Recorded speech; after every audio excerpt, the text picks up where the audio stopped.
Hi friends, mutual फंडा में आप सबका स्वागत है।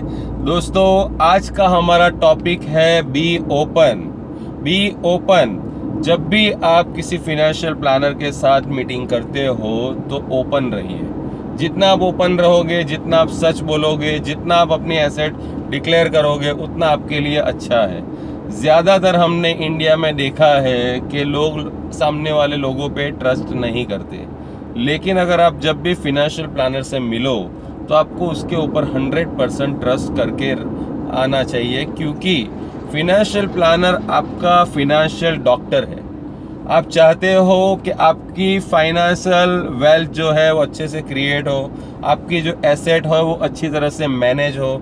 आपका जो एसेट आपने गलत जगह पे अगर डाला है तो वो सही जगह पे आपको शिफ्ट करना चाहिए। तो ये सब गाइडेंस एक फिनेंशियल प्लानर आपको देता है, क्योंकि ज़्यादातर लोगों का, इंडिया में 99% लोगों का एसेट में मिसमैनेजमेंट है। काफ़ी लोगों ने सिर्फ प्रॉपर्टी में डाल दिया है पैसा, काफ़ी लोगों ने सिर्फ बिजनेस में डाल दिया है पैसा, काफ़ी लोगों ने सिर्फ एफडी या पीपीएफ में ज़्यादा पैसा डाल दिया है, काफ़ी लोगों ने एलआईसी में ज़्यादा डाल दिया है पैसा।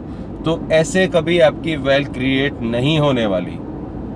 आपको, मैंने अभी अभी मान लो कि कितने टाइम से मैं ये काम कर रहा हूँ, और अभी 2 महीने पहले, लॉकडाउन से पहले भी कई इन्वेस्टरों का मैंने किया है कि इन्वेस्टरों ने मुझे बताया कि भाई मेरे पास, भाई ये मान लो कि 2 करोड़ का एक फ्लैट है, 3 करोड़ का मेरा बिजनेस में है, म्यूचुअल फंड मेरे लगभग 1-1.25 करोड़ के हैं, स्टॉक मेरे पास अराउंड 50 लाख के हैं, समझ रहे हो, मेरी इतनी एलआईसी है।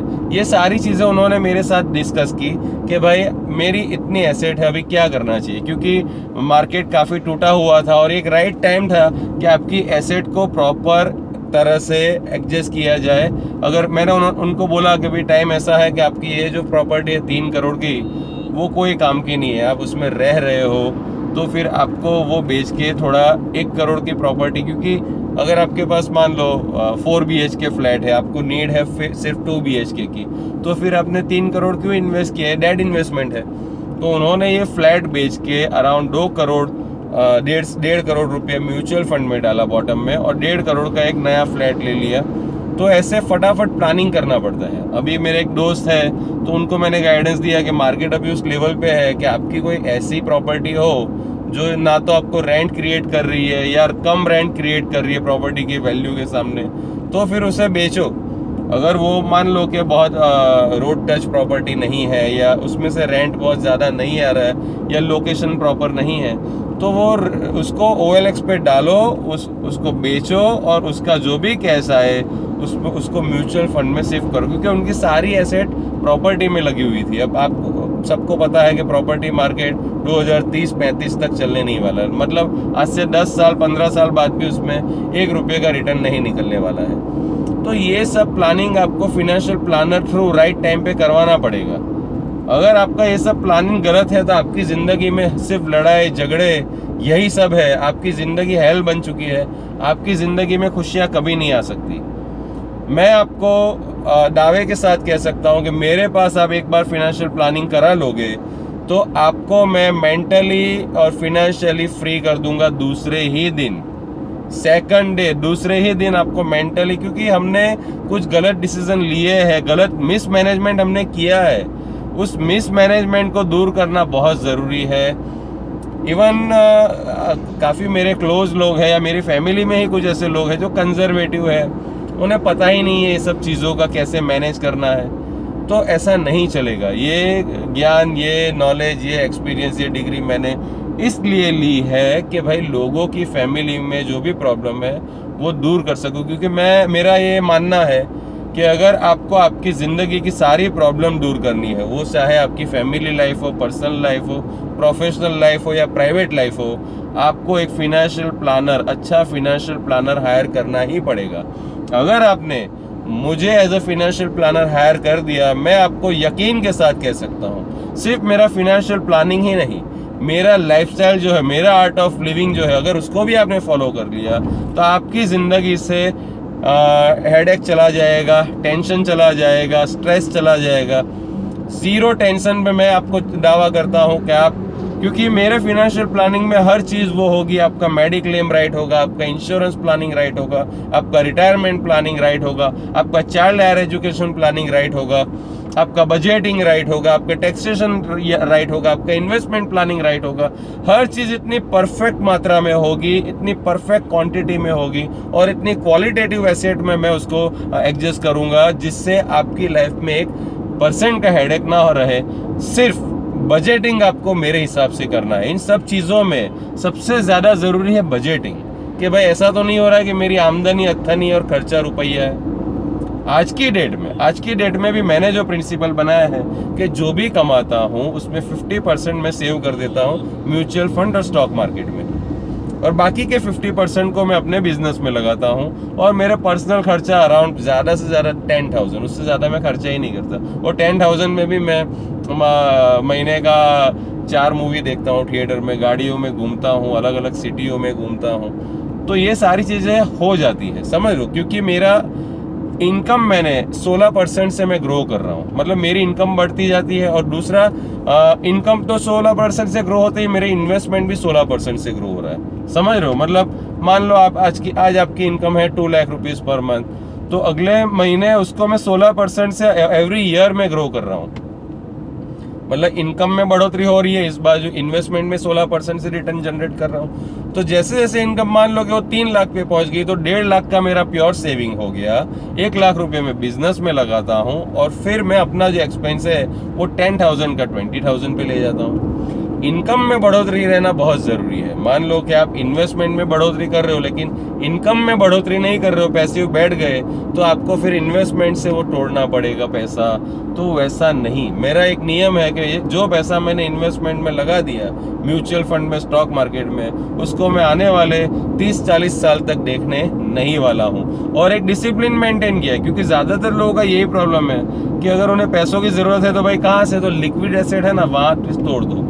अगर ऐसा आप निकाल करोगे, पार्शियल विड्रॉल करते रहोगे, तो आपको ज़िंदगी में पावर ऑफ कंपाउंडिंग का बेनिफिट नहीं मिलेगा। आपकी वेल्थ, जो मैं बोलता हूँ 1 करोड़ का 100 करोड़, वो कंपाउंड हो के बनती है, चक्रवृद्धि ब्याज से बनती है, कि ब्याज का ब्याज, ब्याज क्या ब्याज, ऐसे बनती है वो 100 करोड़। अभी आप बीच में से मान लो पैसे निकालते रहोगे या रेगुलर जहाँ इन्वेस्टमेंट करना था नहीं करोगे, तो आपका 100 करोड़ नहीं बनने वाला। जो मैं बोलूँ मेरे पे छोड़ दो, मुझे अपना फैमिली मेंबर समझो, अपना भाई समझो, अपना दोस्त समझो, समझ रहे हो, अपना वेल विशर समझो, जो समझना आप समझो। मुझ पे आप 100% ट्रस्ट कर सकते हो, मेरी कंपनी पे आप 100% ट्रस्ट कर सकते हो। मेरे 15 साल का डेटा देख लो। मैं सिर्फ नीतिगत प्रैक्टिस करता हूँ, एथिकल प्रैक्टिस करता हूँ, 1 रुपये की चोरी नहीं करता। मेरा सिंपल नेचर है कि मैं खुद आगे बढ़ रहा हूँ, उसमें हर ओपन माइंडेड और पॉजिटिव लोगों को मैं इनवाइट कर रहा हूँ। कोई ज़बरदस्ती नहीं है, मुझे हेडेक मत देना। बस जो मुझे हेडेक देता है मैं उसको अपनी लाइफ से कट ऑफ कर देता हूँ, किनारा कर देता हूँ। अगर वो सॉरी बोल के वापस आना चाहे तो मैं उसके वापस एंट्री देता हूँ, लेकिन बिना सॉरी बोले वो वापस आना चाहेगा तो मैं उसको मेरी लाइफ में एंट्री नहीं देता हूँ, वहीं उसकी चौकड़ी लग जाएगी। तो एक सिंपल फॉर्मूला समझ लो, मैं हेडेक फ्री लाइफ जीता हूँ। आप भी हेडेक फ्री लाइफ जीना चाहते हैं, टेंशन फ्री लाइफ जीना चाहते हैं, स्ट्रेस फ्री लाइफ जीना चाहते हैं, तो मुझे मेरे नंबर पे कॉल कीजिए 9998893739। मैं आपका राइट फिनेंशियल प्लानिंग करके, उस प्लानिंग के अकॉर्डिंग इन्वेस्टमेंट करके, उस इन्वेस्टमेंट पे एक स्ट्रेटेजी अप्लाई करके उसका मैनेजमेंट करूँगा, जिससे आपकी वेल्थ क्रिएट होगी ही होगी। अगर आपको मेरे पास डेटा देख के या मेरे टोटल रेफरेंसेस देख के भी ट्रस्ट नहीं होता है तो मेहरबानी करके मेरा हेडेक मत बढ़ाना। मुझ पे 100% ट्रस्ट रख के आओ तो ही आना। 1% भी ट्रस्ट ना हो तो अपना पैसा अपने पास रखना, अपना हेडेक अपने पास रखना, क्योंकि मेरा ये मानना है कि मैं वर्ल्ड में नंबर 1 म्यूचुअल फंड मैनेजर हूँ और मेरा इतना परफॉर्मेंस है। आप वर्ल्ड में किसी का भी म्यूचुअल फंड पोर्टफोलियो ले आइए, मेरे पोर्टफोलियो के साथ चेक कर लीजिए, मेरे इन्वेस्टरों के पोर्टफोलियो के साथ चेक कर लीजिए। आपको अगर मुझसे ज़्यादा रिटर्न किसी ने दिया है 1% भी, तो मैं आपका काम नहीं लूँगा। यहाँ तक मैं सबको ओपनली कहता हूँ। लेकिन प्लीज़ मेहरबानी करके मुझे हेडेक मत दीजिएगा। ट्रस्ट करने के बाद काम दीजिएगा, काम देने के बाद ट्रस्ट ना हो और आप मुझे हेडेक दोगे, वो मेरी कंपनी में नहीं चलता। मेरा सिंपल मानना है कि हर चीज़ मैं जानता हूँ, फाइनेंस क्या, art field, commerce field, science field, हर चीज़ को मैंने ख़त्म कर दिया है। मतलब दुनिया में शायद ही ऐसी चीज़ कोई होगी जो जाननी बाकी है मेरे लिए। तो मैं उस वे में मैनेज करता हूँ। मेरे इन्वेस्टर के पोर्टफोलियो में दिखता है, वो डेटा में दिखता है, जहाँ लोगों ने आज 20% 30% वेल्थ गंवा दी है, वहाँ मेरे इन्वेस्टर तो प्रॉफिट में खड़े हैं आज, इतना मार्केट गिरने के बाद भी। मतलब 12,400 निफ्टी पे जितनी एसेट थी मेरी, उससे ज़्यादा है आज की डेट में। निफ्टी का 10,000 के आसपास है, तो 12,400 पे जितनी मेरी वेल्थ थी, उससे ज़्यादा मेरी 10,400 पे हो गई है। तो यही तो है फंड मैनेजमेंट का कमाल। ये कोई आपको प्रोवाइड नहीं करेगा। हर एडवाइज़र आपको जो बोलेगा कि लॉन्ग टर्म की SIP करके भूल जाओ, देखो पिछले 10 साल से SIP किया तो इतना रिटर्न मिला, तो ऐसे एडवाइज़रों से जितना जल्दी किनारा कर लोगे उतना अच्छा है, क्योंकि उन्हें कुछ नहीं आता है। वो सिर्फ SIP लेके आपको लॉन्ग टर्म का एक गाजर देते हैं। पिछले 7-8 सालों से लोगों ने SIP की, क्या हुआ उसका मुझे बताइए। 7-8 सालों से या 10 सालों से, पिछले 10 सालों से किसी ने भी SIP की है, आज उनके पोर्टफोलियो 0-0 पे खड़े हैं, कुछ रिटर्न नहीं है, 0-0 पे खड़े। तो क्या मतलब ऐसी SIP करने का, समझ रहे हो। अगर आपको जीतना है तो आपको एक एक्सपर्ट की एडवाइस लेनी पड़ेगी, एक फंड मैनेजर हायर करना पड़ेगा, एक फिनेंशियल प्लानर हायर करना पड़ेगा। पहले तो हमें हमारी एसेट को फिनेंशियल प्लानिंग के थ्रू प्रॉपर एडजस्ट करना है कि भाई कोई ऐसी एसेट तो नहीं है मेरी जो मेरे काम नहीं आ रही है, जो मेरे 16% से ग्रो नहीं करा रही है मेरी एसेट को। काफ़ी लोगों को मैंने देखा है 2 करोड़ का मान लो फ्लैट है और उसका रेंट है सिर्फ 10,000। कोई मतलब नहीं है ना, कोई मतलब नहीं है, बेच दो। जो सिर्फ 2 करोड़ पे 10,000 मिलता है आपको, मतलब साल का 1,20,000, मतलब आपका 1% भी नहीं छोड़ रहा है। मान लो 2 करोड़ का फ्लैट है आपको मान लो कि महीने का 25,000 वो दे रहा है रेंट। 2 करोड़ का फ्लैट है, 25,000 का रेंट दे रहा है, तो क्या दे रहा है साल का 3 लाख। और 2 करोड़ को म्यूचुअल फंड में डालने से, राइट फंड मैनेजर से मैनेज कराने से 16% रिटर्न निकलता है। वो कितना होता है, कितना होता है? 16 दूनी 32, समझ रहे हो। तो वो आपका अराउंड समझ लो कि 32 लाख रुपए आपका क्रिएट करके देगा एवरी ईयर मैं बोल रहा हूँ। तो कहाँ 32 लाख और कहाँ वो 3 लाख 4 लाख। तो ऐसी एसेट को बेचिए, ऐसी एसेट के लिए आप अपना सर फोड़ो, झगड़े करो, लड़ाई करो, फैमिली डिस्टर्बेंस हो, ऐसा काम कभी नहीं करना चाहिए। ऐसी वेल्थ तुरंत बेचने की मैं गाइडेंस दूंगा। अभी तो शायद मार्केट डाउन है, इतनी इजीली बिकेगी नहीं, लेकिन वो भी हम आपकी हेल्प कर सकते हैं कि आपको अगर प्रॉपर्टी बेच के म्यूचुअल फंड में इन्वेस्ट करना है तो आप मेरे थ्रू कर सकते हो। मैं आपको OLX पे ऐड डालने में हेल्प करूंगा, आपकी प्रॉपर्टी बिकेगी।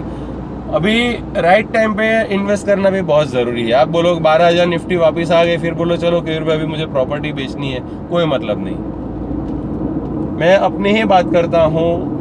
मैंने अपने ही फैमिली में एक प्रॉपर्टी बेची थी। मैंने बोला था कि भाई इलेक्शन से पहले ये बेच के आपका पैसा आ जाए, तो ये काम का है। इलेक्शन 2014 के इलेक्शन के बाद वो पैसा आए, कोई मतलब नहीं। क्लियर कट, इतना क्लियर कट बोल रहा हूँ कि मेरा कैलकुलेशन ये कहता है कि नरेंद्र मोदी आएगा, मार्केट भागेगा। तो इलेक्शन से पहले अगर आप ये प्रॉपर्टी बेचते हो, उसका पैसा आ जाता है, तो ही ये प्रॉपर्टी बेचना। फिर भी कुछ मूर्खों ने इलेक्शन के बाद पैसा लिया दिवाली पे, और ये मेरी फैमिली की ही मैं बात कर रहा हूँ, मैं ज़्यादा बाहर की बात नहीं कर रहा हूँ, कुछ क्लोज है। तो उनको ही मैंने बोला था कि इलेक्शन से पहले पूरा पेमेंट आ जाना चाहिए। लेकिन कुछ होते हैं गंगाराम, जिसे दूसरों की बातों पे ज़्यादा भरोसा होता है, उन्हें अपने PPF के एडवाइज़र के ऊपर ज़्यादा भरोसा होता है, उन्हें अपने LIC के ब्रोकर के ऊपर ज़्यादा भरोसा होता है। अरे भाई, सबसे ज़्यादा भरोसा आपको फिनेंशियल प्लानर, एक पढ़े लिखे आदमी पे करना चाहिए, ना कि इन गवारों पर। गवारों पे भरोसा करके लोग, फिर पूरा मार्केट ऊपर चला गया, फिर उसने पेमेंट दिया, मतलब वो सामने वाला बंदा मूर्ख अंगूठा छाप होते हुए भी जीत गया, और अपनी एसेट अपनी होते हुए भी हम हार गए। तो ऐसा काम नहीं चलता। मैं तो लाइव एग्जांपल देता हूं सबको कि ऐसी गलती आप मत करिएगा, और ऐसी गलती आप नहीं करना चाहते हो। मैं जब बोलूँ, जिस दिन बोलूँ बेच के वो दूसरी एसेट में शिफ्ट कर लोगे तो आपकी एसेट भी 16% से ग्रो हो सकती है, मेरा दावा है। आप भी मेरी ओपन माइंडेड और पॉजिटिव इन्वेस्टरों की टीम में जुड़ना चाहते हैं तो मुझे मेरे नंबर पे कॉल कीजिए 9998893739। और आपको ये वीडियो अच्छा लगा हो तो मैक्सिमम लोगों को शेयर कीजिए, चैनल को सब्सक्राइब कीजिए, बेल आइकन को दबाइए और लाइक बटन को दबाइए। और कमेंट अगर आपको कुछ करनी है इस वीडियो के बारे में तो आप कमेंट भी कर सकते हैं, हमें अच्छा लगेगा। अगर कुछ सुधार करना होगा तो हम करेंगे। अगर कुछ नया कुछ क्रिएट करना होगा, आपको अगर कोई और टॉपिक पे जानकारी चाहिए तो आप मुझे भेजिए। जितना मैं दे सकता हूँ वो मैं दूंगा, लेकिन मैं गलत इन्फॉर्मेशन आपको नहीं दूंगा। Thank you.